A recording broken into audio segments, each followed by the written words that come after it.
झारखंड में विधानसभा चुनाव की तारीखों की घोषणा हो गई और सबको अब इंतजार है कि किस सीट पर कौन से प्रत्याशी होंगे जो चुनावी मैदान में आमने सामने की टक्कर देते हुए नजर आएंगे। लेकिन इन सब के बीच सबसे पहले जिस मोर्चे ने अपने प्रत्याशियों की घोषणा की है वो है जयराम महतो की पार्टी JLKM। इसने सबसे पहले अपने कैंडिडेट की घोषणा की और अब तीसरी सूची भी आज जारी कर दी गई है जिसमें 7 कैंडिडेट के नाम है। तो कौन कौन है वो, किन किन सीटों से ये कैंडिडेट चुनाव लड़ेंगे और जो दो बड़े मोर्चे हैं इंडी गठबंधन और NDA, इनको कितनी चुनावी टक्कर देते हुए नजर आएंगे, इस पर हम चर्चा करेंगे। हमारे साथ इस वक्त स्टूडियो में मौजूद हैं हमारे साथ वरिष्ठ सहयोगी राकेश रंजन जी।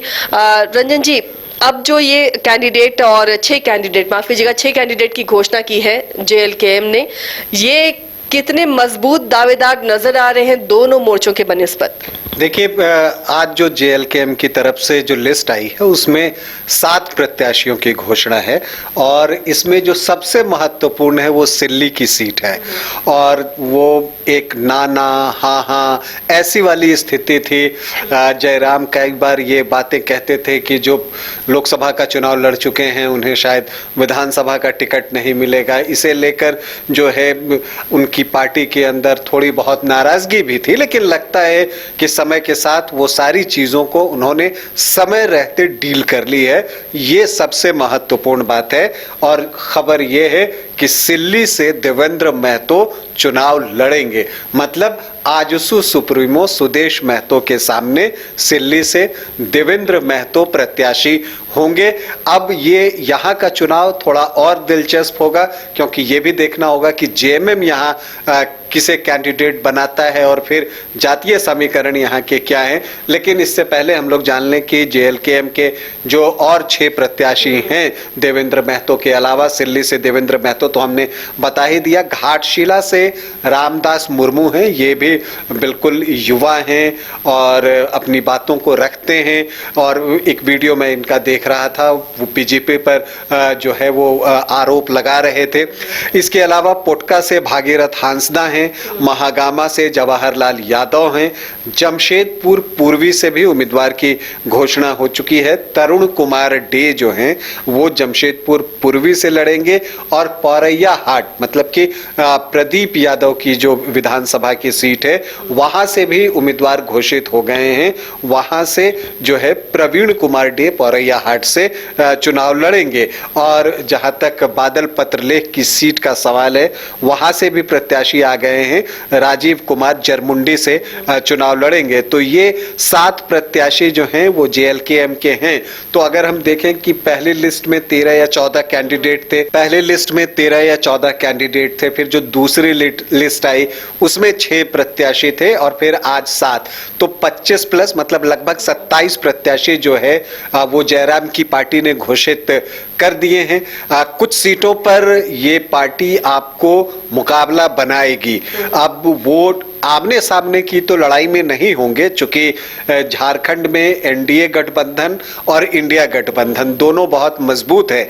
लेकिन ये बात सच है कि इन 27 सीटों में कुछ सीटों पर जो है एक ट्रायंगुलर फाइट बनाने में ये जरूर सफल होंगे और जहां पर भी ये त्रिकोणीय मुकाबला बनाएंगे वहां परिणाम किसी भी पक्ष में जा सकता है। यानी किसी दोनों मोर्चे में से किसी के जीत हार के लिए बड़े फैक्टर बन सकते हैं कुछ सीटों पर। रंजन जी, सिल्ली पर हम चर्चा करेंगे कि देवेंद्र नाथ महतो जब वहां से कैंडिडेट हैं तो अब आजसू के लिए कितना खतरा है, क्योंकि देखिए महतो फैक्टर वहां काम करता है। इन सब के बीच में जितने कैंडिडेट की आज सूची जारी हुई है ये अपने अपने क्षेत्र में क्या जातीय समीकरण को साधते हुए नाम दिख रहे हैं?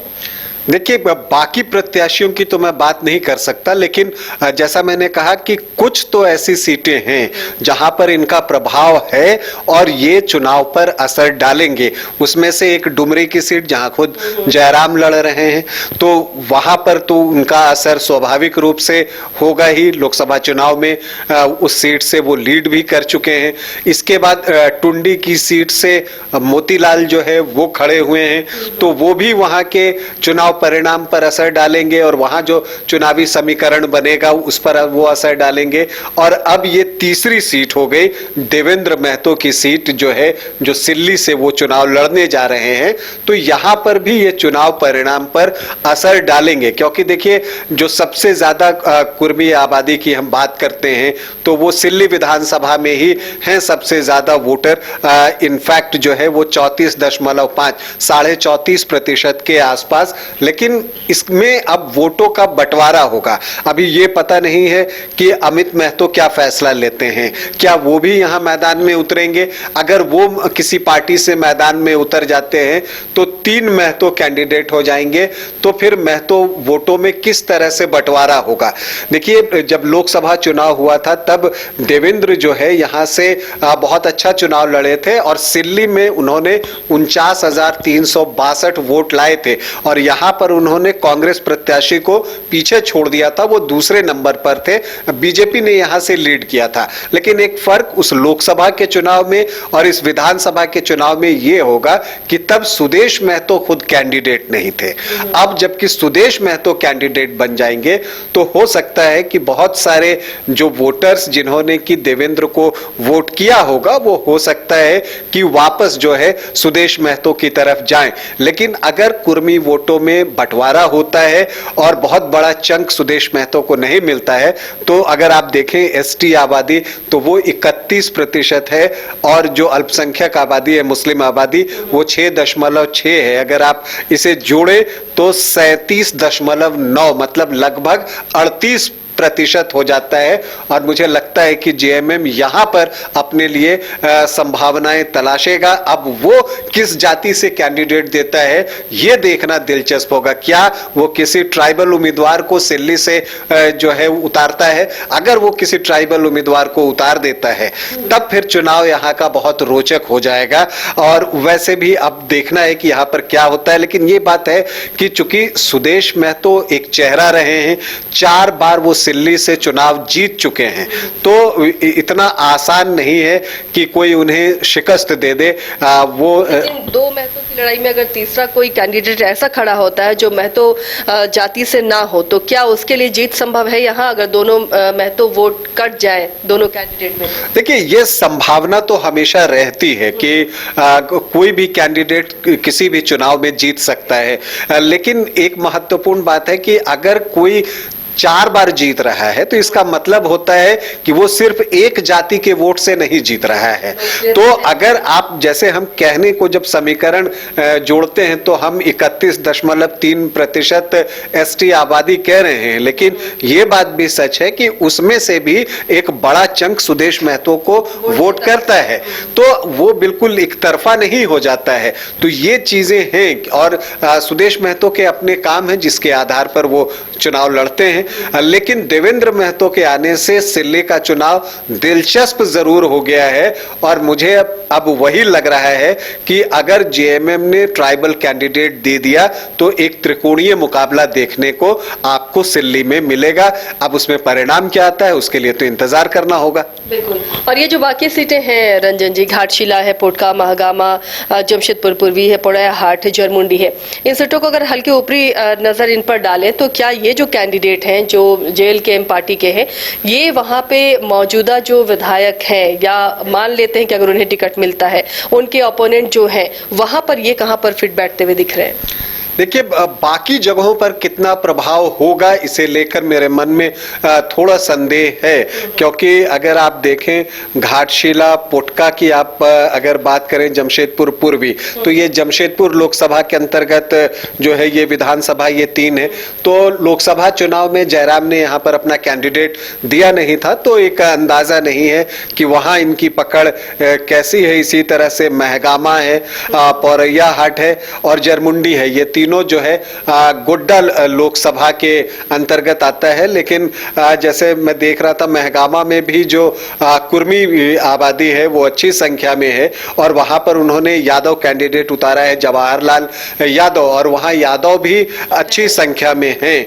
तो वो अगर एक तरफ आते हैं तो मुझे लगता है वहां बीजेपी कैंडिडेट को नुकसान हो सकता है और जो मंत्री हैं दीपिका पांडे सिंह, उनको फायदा हो सकता है। हालांकि दीपिका पांडे के सिंह भी कुर्मी वोटरों का एक हिस्सा लेती हैं। जब भी हम कहते हैं कि कोई भी जाति किसको वोट कर रही है तो इस कहने का मतलब ये नहीं होता कि 100%, मतलब होता है एक बड़ा चंक उनकी तरफ जा रहा है।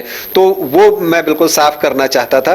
तो महगामा एक सीट है, वहां पर प्रभाव हो सकता है, लेकिन देखिए एक महत्वपूर्ण चीज ये है कि इंडिविजुअल जैसे देवेंद्र महतो हुए, मोतीलाल हुए, जयराम हुए, ये एक इंडिविजुअल फेस हैं, तो ये तो चुनाव लड़ेंगे। अब चूंकि 2 ही फेज में चुनाव है और अगर आप देखें तो जयराम जो है आपको चुनाव लड़ रहे हैं डुमरी से, अब इसके बाद एक और जगह से वो चुनाव लड़ेंगे, तो वो अपने चुनाव से कितना अतिरिक्त वक्त निकाल पाते हैं, क्योंकि उनके चुनाव की अगर हम बात करें तो डुमरी में वन साइडेड चुनाव नहीं है कि वो उसे छोड़कर कहीं और जो है वो बहुत प्रचार कर सके, वो स्टक कर सकते हैं वहां पर, उनको रुकना पड़ सकता है, उनको मेहनत करनी पड़ेगी डुमरी में। तो ऐसी परिस्थिति में वो दूसरे प्रत्याशियों के लिए कितना चुनाव प्रचार कर पाते हैं, इस पर बहुत कुछ निर्भर करेगा। और बाकी इन प्रत्याशियों की व्यक्तिगत पहचान अपने क्षेत्र में कितनी है उस पर असर डालता है। लेकिन जयराम एक बड़ा फैक्टर है, अगर वो चुनाव प्रचार के लिए अपने प्रत्याशियों के पास नहीं गए, उनके लिए चुनाव प्रचार नहीं किया, तब बाकी प्रत्याशियों के लिए मुश्किलें काफी बढ़ जाएंगी और तब मुझे नहीं लगता बहुत कि वो मेन फ्रेम में आ पाएंगे। तो चलिए, अब JLKM जब चुनावी मैदान में उतर गया है और लगातार अपने प्रत्याशियों की घोषणा कर रहा है, जबकि दोनों मोर्चे की तरफ से अभी खामोशी है, हालांकि 1-2 दिनों में वहां से भी प्रत्याशियों के नाम सामने आ जाएंगे। तो ऐसे में अब देखना है कि ये प्रत्याशी जो अब तीसरा मोर्चा है झारखंड में, जयराम महतो की फेस की बदौलत की जीत हासिल कर पाते हैं या फिर कड़ी टक्कर दे पाते हैं इन विधानसभा क्षेत्रों में। कहाँ कहाँ इनका असर होगा आने वाले दिनों में, वो भी साफ नजर आने लगेगा। फिलहाल इतना ही, लेकिन अपडेट के लिए देखते रहिए न्यूज़ 22 को।